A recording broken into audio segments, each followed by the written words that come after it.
Okay, so we are doing the routine knee, and knees can vary depending on where you are. So like a 2-view knee is going to be your AP and lateral.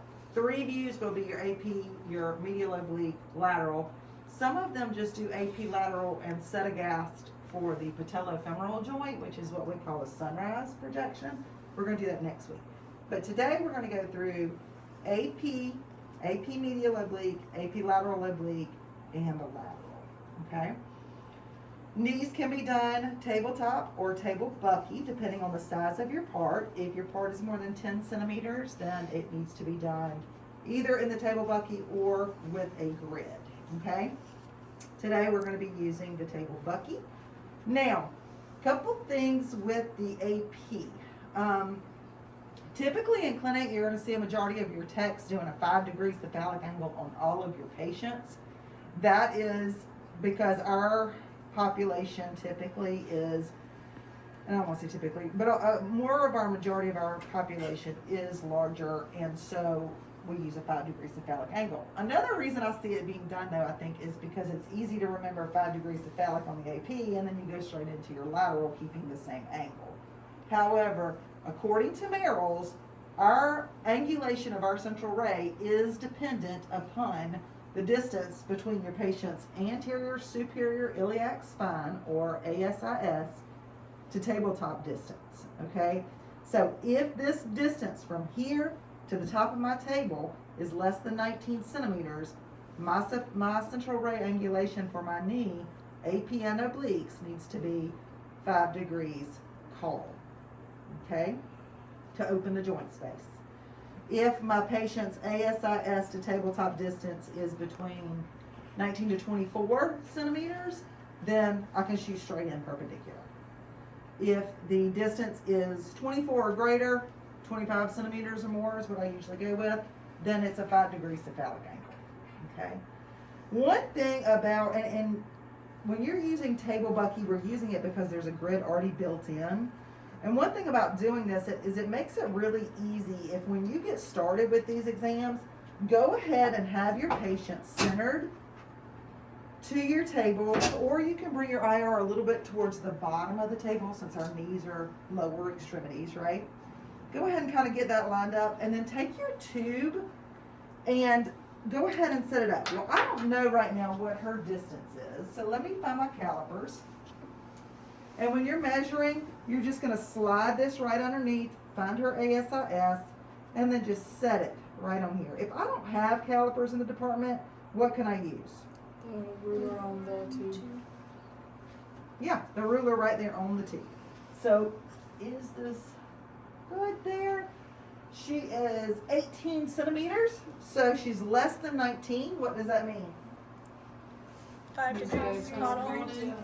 My central ray angulation is going to be a 5 degree caudal angulation, all right? So to make this really easy, guys, all you need to do with this, first let's set it to table bucky. You're good, you've already got me there, thank you. Take this, line it up to my IR, to where I'm centered there, okay? Close that up, bzz, listen for the bzz, and then you float your tabletop.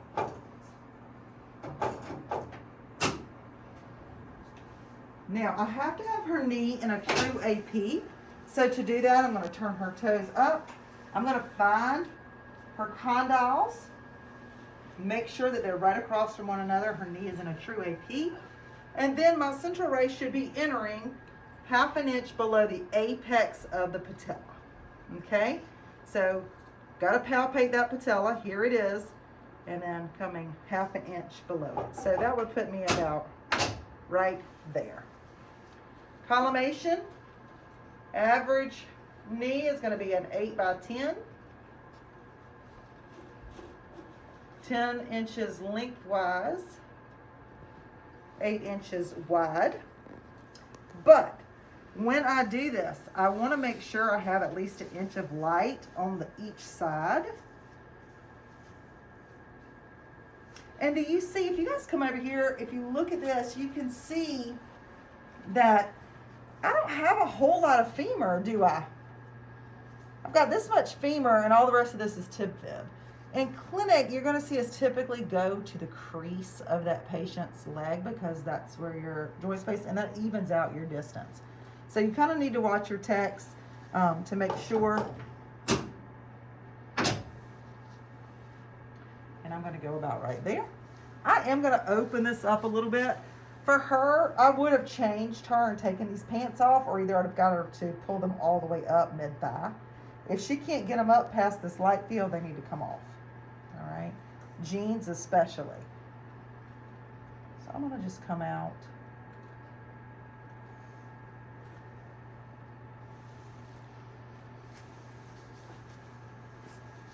I should have even light on both sides. I need a shield to put on her lap. And I'm just gonna straighten up her leg just a little bit here. And slide this over.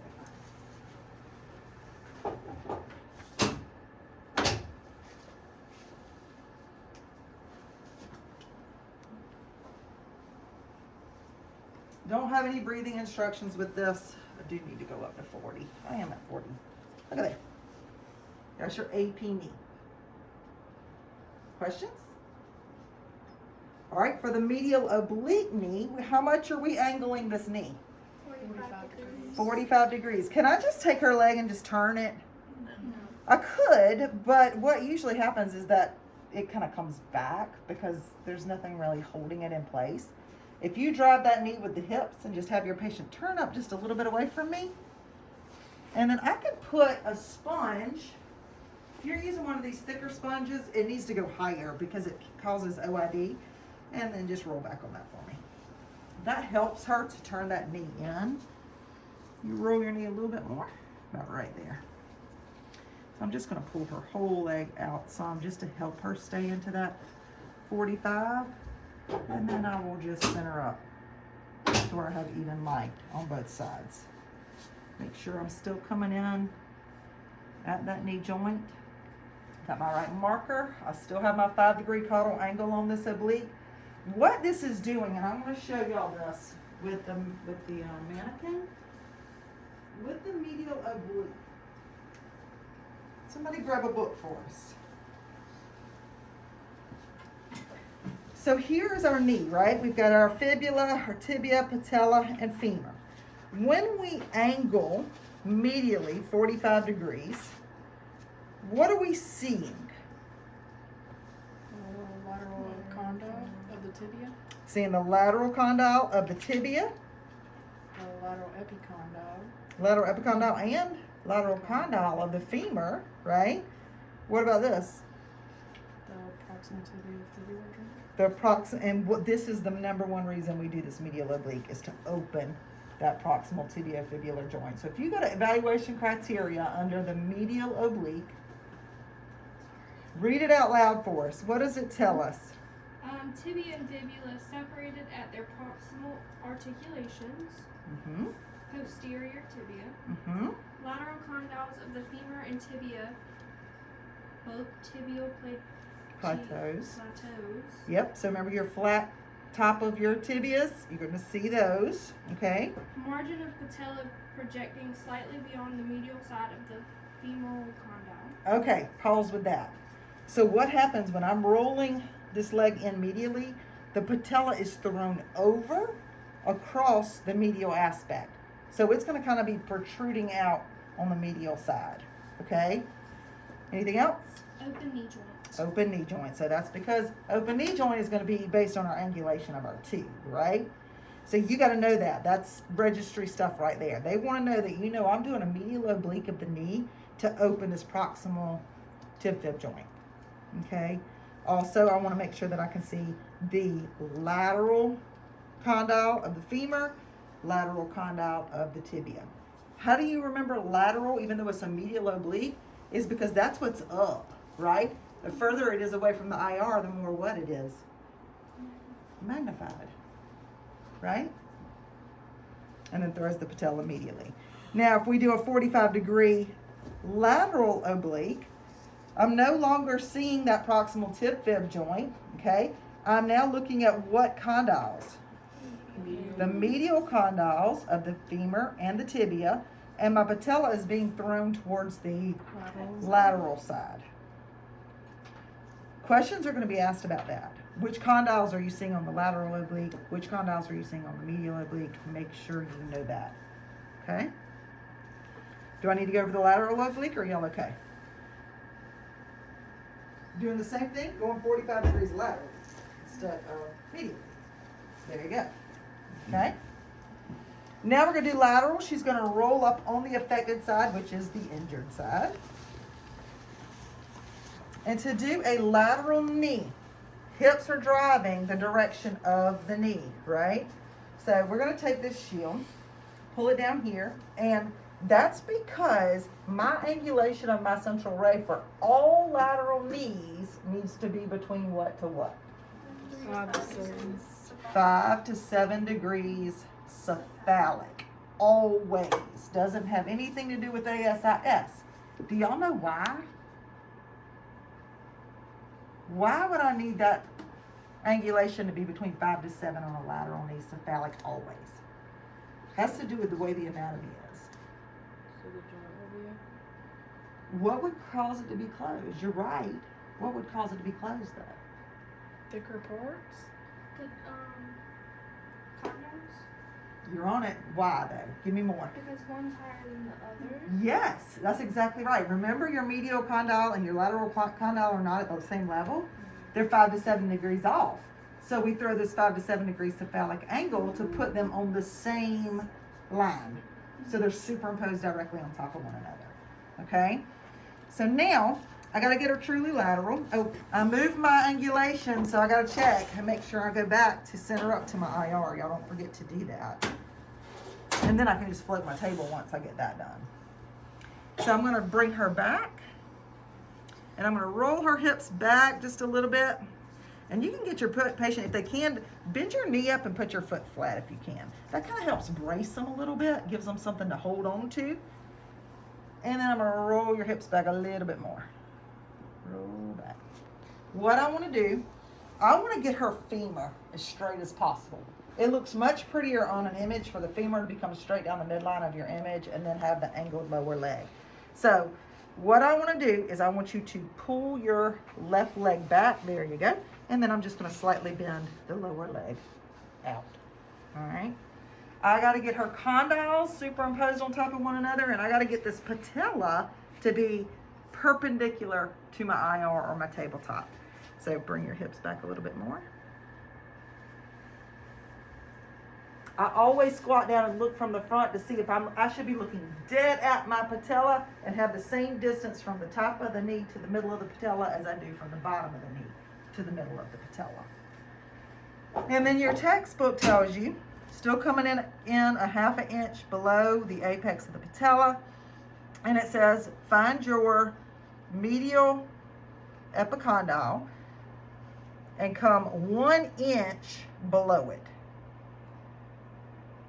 And that kind of gives you your line as far as how far over you want to be, right? So find that, and then you're going to come down about right. There, that should be pretty medial. And then I'm going to collimate down to my 8x10.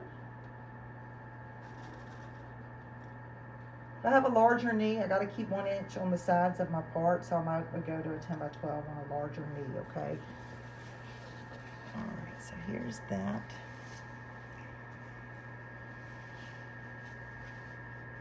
I have opened that up a little bit more, y'all, than 8, just to make sure I got 1 inch on each side of my skin line.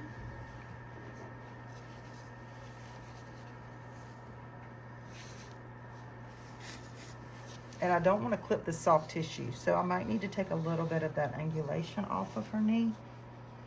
It only needs to be about 20 to 30 degrees. And I'm going to open that up just a little bit more. And then I'm going to put my right marker, R facing up towards the head. Just like that. Make sure my condyles are superimposed.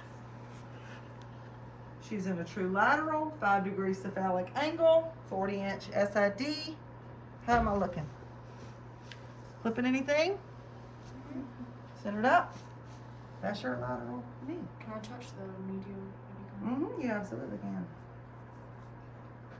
So Questions?